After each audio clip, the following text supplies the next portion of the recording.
sweating.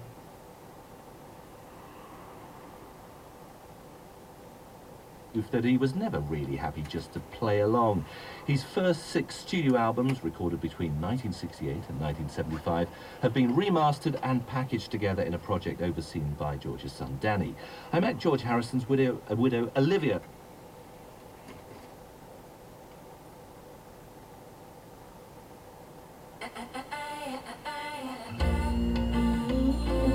These albums were recorded between 1968 and 1975.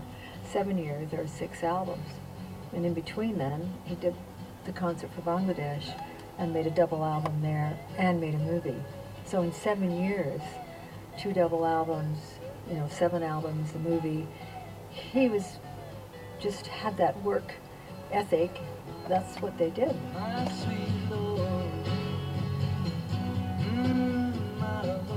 And I think this box set is a reminder of not only how prolific he was, but also how ambitious he was. And we often think of the solo albums of the Beatles as being post-Beatles, but here are 2 albums recorded whilst he was still a Beatle.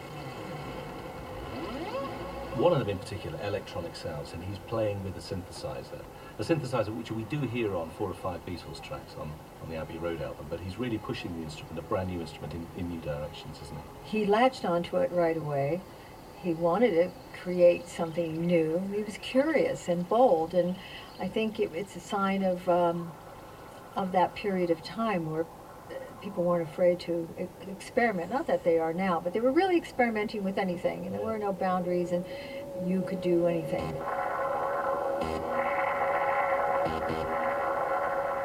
And I think if you played some of that work from the Electronic Sounds project to somebody who had never heard it before and who might associate George Harrison with the sound of a chiming Rickenbacker or indeed the sitar, there's nothing in that music that would suggest this is the work of George Harrison, really, is there? No, I mean, it couldn't be a bigger departure from what he'd been doing, and maybe that was subliminal or maybe it was intentional, but it was like, let's do something different, hear some sounds and make some noise.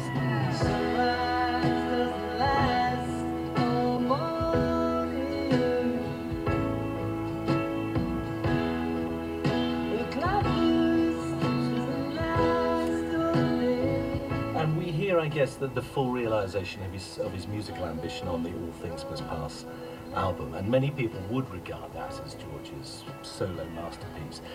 And listening to it now, it's still a great album, and it's the sound of liberation, isn't it? And people know